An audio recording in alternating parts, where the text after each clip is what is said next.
Hello, my wonderful viewers. You're welcome back. This is your girl Boyos Network. Thank you all for always tuning in to listen. Tinubu wants vibrant opposition. Put your house in order. Akpabio na they talk this one, so can you imagine? Akpabio they tell PDP and LP to put their house in order. Say Tinubu wants vibrant opposition. The Senate President Godswill Akpabio on Wednesday declared that President Bola Ahmed Tinubu is interested in a vibrant opposition in Nigeria. Akpabio said Tinubu is saddened by the level of disarray and crack within the opposition parties in Nigeria because he is the Democrat. Guys, is this not funny? Coming from the same president that once came out to say that he is happy, saying they're happy as other parties then they break down is very, very funny. But away from that, APC now, Akpabio, they tell other parties that they should put their house in order, that Tinubu wants vibrant opposition. Is APC in order? Maybe the people where they fight, they break head. Even remain small, made them break their chairman head.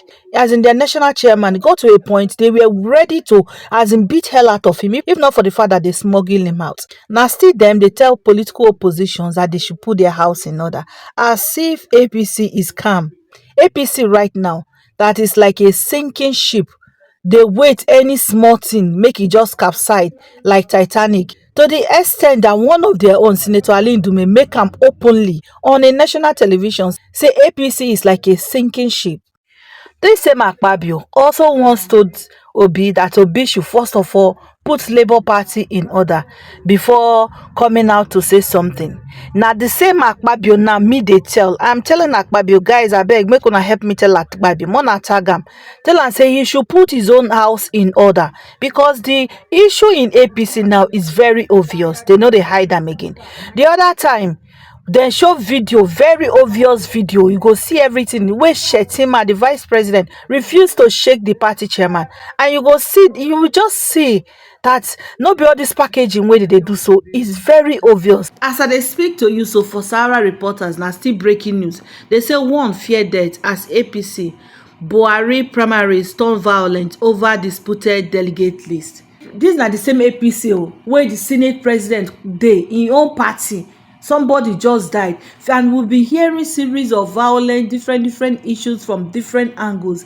And this, hey God, and the Senate president still come out. They tell opposition party that they should put their house in order.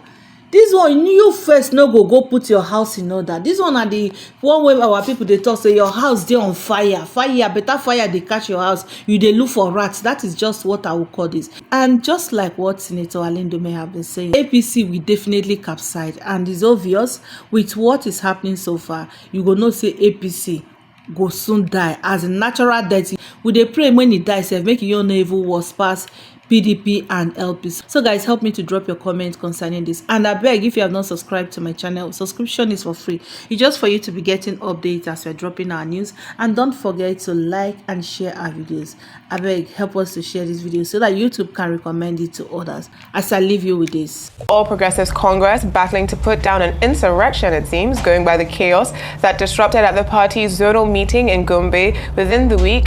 Political scene watchers, analysts and party faithful alike are pondering what is really going on. Is there trouble in paradise? Is it about to go down? But staunch party loyalists and presidency insiders are saying not so fast, and as usual calling it a fuss being created in the heads of those who do not wish the party well. It's being all about the presidential ticket, with President Bola Tinubu going into the 2027 presidential election. Vice President Kashim Shettima, according to some of the voices heard during the debacle, is being marginalized in the presidency, but must remain a part of that presidential ticket. Joining us now to have this conversation on the matter is Dr. Sam Amadi, Director, Abuja School of Social and Political Thought. Good morning, and it's good to see you on the morning show, Doctor. Thank you. Good morning. Good morning, Dr. Amadi. Good morning. Thanks for joining us. Now, let's go straight into it. Before the debacle or the melee that we saw in Gombe State, the president did say in the National Assembly while giving his address to the nation that he was happy to see opposition parties in disarray, but it seems he might have spoken a little bit too soon, because it does seem that the APC is now facing their problems. Dr. Amadi, do you believe that the vice president is being sidelined in the presidency, and do you think that this this is going to weigh in on the presidential elections as we head into 2027 election season? Well, first, I think it was a bit of ironic, though, that the president, like I said, rejoiced and rightly said, I'm happy if the other party is in crisis because it's not my job to fix them. And then, not up to a week, he got his own happening right there. Again, let's be clear that the relationship between presidents and vice presidents or governors and their deputies are partly structural and a little bit of also psychological in terms of personality traits. And President Tinubu has clearly shown that he finds it difficult to work with deputies. As a governor, he had the distinction of the honor of having 3 deputies, and each of them got thrown out in very, chaotic and not palatable, process. And again, their career got ruined largely because of that outcome. Now we are dealing with something bigger than Lagos, and the idea, I think APC minders are right to say that at the level of picking a presidential candidate, you are picking a candidate. But again, conventionally, the language and the communication of endorsement will be very clear. Everybody knows that at this point, the president is the one who chooses the vice president. So even when we say, okay, who's the presidential candidate, it's not who is the presidential candidate and the vice at this point.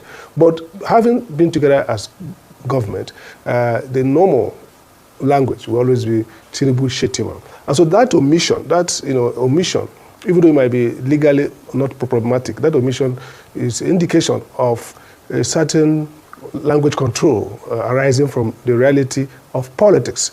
We know that vice presidents sometimes suffer under the shadow of presidents, and relationships are not always that good. From Atiku and Obasanjo, we got to Jonathan and the other, which was maybe better, and then later Sambo. I think the best was Jonathan Sambo that didn't have so much crisis. Then Buhari.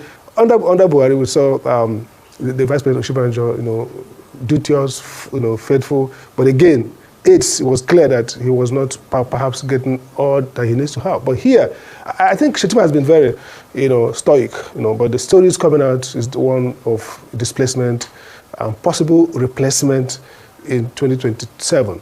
Again, what would this mean? I think President Tinubu, as somebody whose instinct is to do politics all the time, might be doing his calculations. And what we hear and what looks reasonable is that 2027 election will pose different challenge. In 2023, the Muslim ticket was resisted, but perhaps, there was a sense in which the opposition was in disarray, and Tinubu, with his Lagos mystique, perhaps could look more acceptable. But after being in power 4 years, incumbents suffer. Every bad outcome is here failing, whether you had good faith, or rigorous policy intervention, but it failed. So the economy is looking bad at the level of households, even though some macroeconomic index may have moved in the positive light, but people are suffering and struggling, and this sentiment from the north everywhere. So some people are thinking that maybe he could focus on the middle belt as a zone to fight for, and that could trigger a need to have a compensation in the form of maybe a vice presidential candidate. Those are all still conjuncture. But what is clear is that this election is not an election you want to, incur block resentment. And so fighting Shettima, which is now being seen as fighting the North or the core North, or however he's been described as constituency, is not good for them. And what happened? The danger is that what happened in Borno has escalated too early.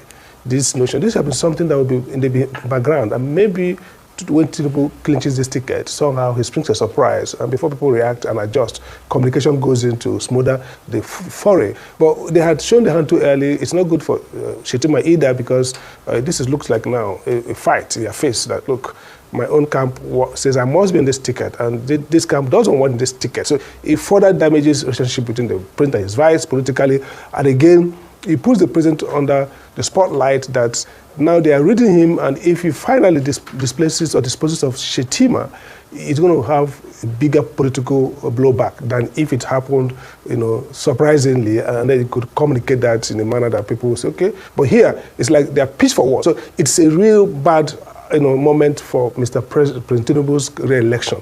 It's going to mobilize and feed into the growing quote-unquote anti-North position, and the coalition that is largely building from the North. So in my sense, it's a disaster. It should have probably managed better. They could have gone ahead with Tinubu Shettima all the way and leave that decision, like Tinubu people have argued, as a last decision that the president makes.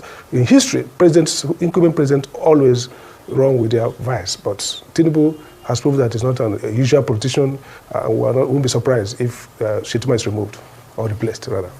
All right, so Amadi, I just want to first quickly correct one of the impressions that you gave, that all the three deputies that President Tinubu worked with while he was governor of Lagos State were badly thrown out. But I'd like to remind you that Prince too. Exactly, because Prince Abiodun Ogunleye, finished off the second term with him, and they are still very charming up till today. You are correct. Yeah.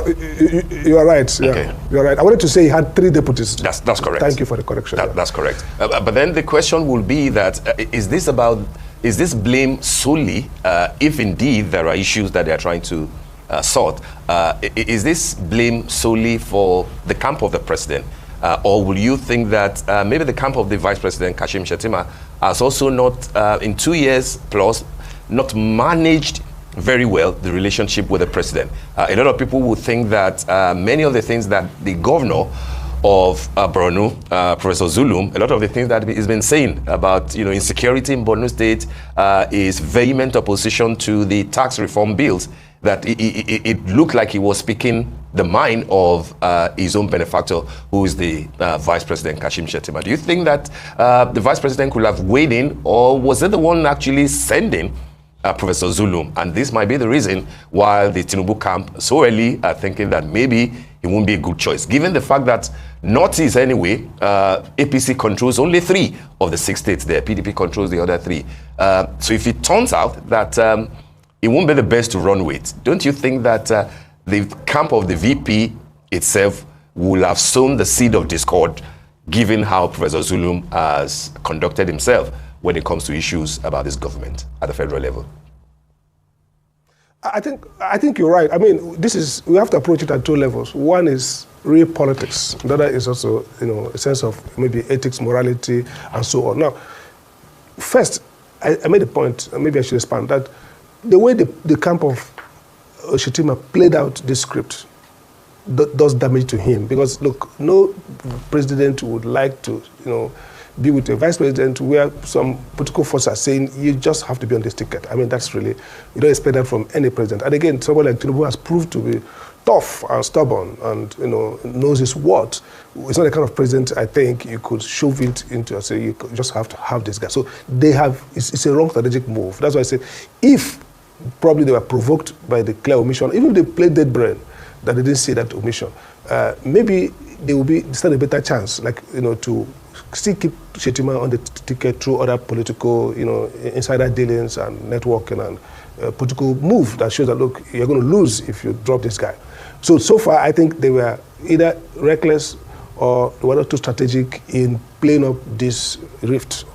It didn't look good, or not just on Tinubu, but on Shettima, I think more, because it's not clear that perhaps some of his people who are supporting him, maybe not him, are now kind of posturing to fight the president if he drop this guy. That's never a good thing to do. Because the VP basically hangs on the president, and even constitutionally, the Section 5 power belongs to the president. It says the executive power is in the president, who can exercise it by either himself or his vice or ministers or any other person. So the constitutional theory the constitutional framework we practice is that the president is the chief executive, not even the fact. People don't understand that. So it means that even if Shettima is there, Tinubu, apart from where laws mandate that the vice president, like National Economic Council, the president can decide to do everything without him. So that's the other point you mentioned also is the political, landscape. Yes, APC is not as strong or didn't perform very strong, expectedly, from Northeast. And again, perhaps the reason why he was picked was also to counter the Atiku effect, because the main opposition leader before the elections come out, and still the main by result, Atiku Abubakar, who was a major challenger, needed to be neutralized. So maybe that was it. And again, Shettima was one of the earliest to embrace Tinubu for whatever reason, was with him, took very strong actions against the former vice president, calling him ice cream. So he was a darling of that camp. But what is clear in politics, especially if you look at the presidential politics, is that oftentimes the vice president becomes a victim of the post of that, not because of Tinubu doesn't like him. Many of the actors, many of the presidential aides, many of the other cabinet people would, in a way, play their game in a way that the vice president either is seen as a contending center of power in the presidency, or is seen as totally, irrelevant. So people will gravitate to the chief of staff, to the core people around the president, and that creates a situation of rivalry or contention. So many vice presidents may not manage that well. We saw Atiku Abubakar, a typical case with Obasanjo, where he was powerful, he had his group, and that cost him a lot. And then, or you see it with when Jonathan was with Yar'Adua. Jonathan was humble, didn't have everybody, avoided him. He was like lonely there, not because of Yar'Adua didn't want him or didn't like him, but those who played that politics kind of dumped him. And then when he became relevant, they came back to him, and then he was wise enough to also carry along Sasambo in a way that kind of didn't create resentment. So I'm not going to blame Tinubu. It's in the nature of this relationship that you need to get two to tango. You need to, for example, you need to have Zulum. If Zulum, it's clear that Zulum is a proxy for the vice president being his successor and somebody he has worked with and who trust him and represents him well. Then if Zulum is opposing many of government policy, yeah, you're right. It's incumbent on the vice president to have come to order align him. In fact, he should be the first and the most aligned to the presidency, because he is, the son, political son of the guy in the vice presidential seat. So that could be seen as a demerit. That's a sense of, is this guy totally loyal? Again, we don't know at what point, vice presidents who are strong and ambitious begin to think about their succession, how they succeed their principal, and they know that it has been a terrible thing in Nigerian history. Nobody has succeeded in having his vice. In fact, the governors, only few, have got their deputies, accountable to replace them. So that creates itself a unique political pressure. So you don't know whether you're going to get that done by being subservient, being malleable, being like a doormat and take everything, or you're going to do that by also building your own power to contend, when the actions are ready. Again, Tinubu's own approach also to politics is that he's a master of politics, and so day one, the chessboard is on, and people are playing the game, no rebuttal, so many permutations. So it creates a sense in which you see that the possibility of political error, and that's probably what may have happened here. And early enough, some people say, no, this guy is not going to go with us. Information filters in the presidency so quickly, rumor, everything. So people begin to say, okay, if I'm not going to be part of this game, then I have to create an alternative power base, or I'm going to have to make sure these guys get to see that I'm strong and powerful. So what might happen?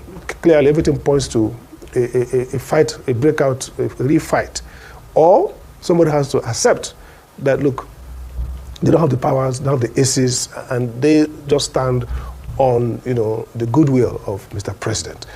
But the danger here is that both political calculations are changing rapidly in 2027. The notion of stopping Atiku by getting a Northeast, it's not going to work and won't be heavy there. So the question somebody asks is real politics, forget all the emotion. What will APC gain in this coming fight if they returned Shettima as VP versus what they could get if perhaps they put somebody else from a new senatorial zone or a new, geopolitical zone, or put somebody else perhaps who has greater capacity to turn those states back to us. Again, another part of it also be the psychological issue, the personalities in the room, the positioning for 2031 after this 2027, who gets to get a ticket and who becomes the vice president will either be the one who will get it or one who will be strong enough to change the outcome in 2020 by the end of 2030. So those are some of the calculations. So I agree that Shettima's camp, in my view, first played the game badly. They should have started today to put pressure on the president to give some kind of ultimatum. You just have to have, the president decides whether you need to roll with his vice. You know that historically all presidents have done that. It does not mean that President Tinubu will do that. And so that sense in which they have gone to war too early, I think will hurt them. But whether it will also have collateral damage on Tinubu is still speculative. But I think it's not good for the VP, it's not good for the presidential ticket, for the president himself, because you would not want to be talking about succession at this point. You don't want to create a sense that the political bloc is not happy with you. Even if you didn't win that bloc, significantly, you still don't want to start having challenges from that zone, especially in the context of how the political landscape is throwing up a lot of very, very difficult spots for re-election of the president. Right, Dr. Sam. Now, of course, we know how the Northeast stakeholders meeting in Gombe ended in commotion. The Northeast Vice President endorsing only President Tinubu and omitting VP Shettima. Delegates were even chanting, Shettima's name in protest. Now, looking at all of this and everything you have said so far, should it be based off of the fact that, VP Shettima is the current vice president, and as a result of that, he should automatically be considered to be running alongside President Tinubu, or based off of the work that has been done through his tenure as a vice president? Which factor would you say is most important? And assessing the vice president's midterm scorecard, would you say that there's a very high chance that based off of that scorecard, he could be returning for a second term? Okay, let me start with the scorecard. The work of like I said, the VPs don't have very clear established schedule of duty. It's what is assigned to them. So far, it seems to me that he has carried himself well. He has been, very good. He has actually amplified and provided, a clearer articulation of Tinubu's program. So each time he has spoken, he has not been found wanted. So in my sense, I would score him high. That he has done well enough to be a loyal part of this ticket in terms of amplification of the views. He has not personally contradicted the message, and he has not been very quarrelsome or boisterous, so he has not damaged the ticket in any moral sense. So I think, yes, he has done well in that scorecard, because the scorecard of the VP is basically what he has been asked to do, how he has done it. Now, whether he has contributed to policy, in terms of economic policy making, whether his office has also been effective in dealing with political interventions, also depend on how the presidency works, whether that presidency works collectively or whether the president and his team are doing the work and authorizing and delegating to VP. Now, the question around what should be the consideration for whether he remains in that ticket, in my view, I think, look, people say that the vice president, nobody votes for them. In developed democracies where the issues are clear, the VPs are basically two things they do. An idea that if something happens, an effective guy steps in. And again, oftentimes they are all part of, they bring in other policy arguments, special interests push them in. So like a coalition, you bring a vice president who represents, let's say you are white, male, you bring a vice president who is black, female, or Latino. Now the idea is that you are broadening the character of your presidency.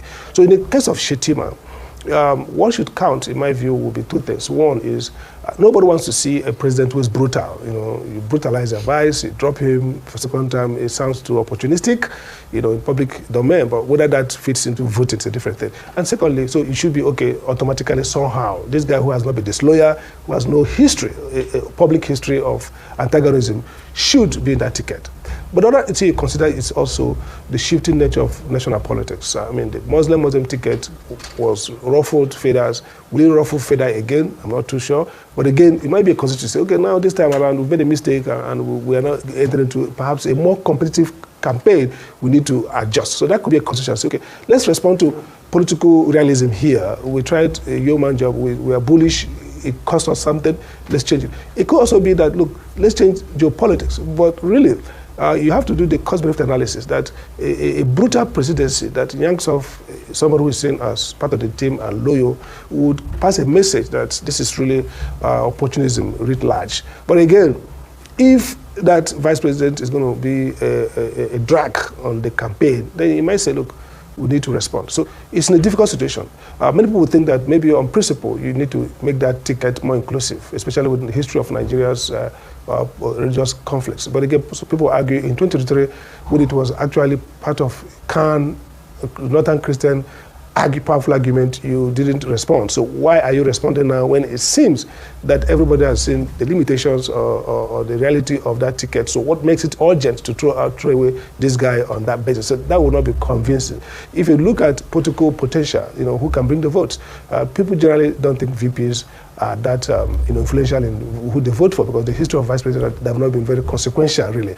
But again, it depends on who comes to the ticket. So it's a lot of issues to consider. But I think that most Nigerians will say, if this guy has not been disloyal, if this guy has not done something really outrageous or outlandish or something hurtful, then keep him in the ticket. That has been the pattern. But the politics changes. That's the way I look at it.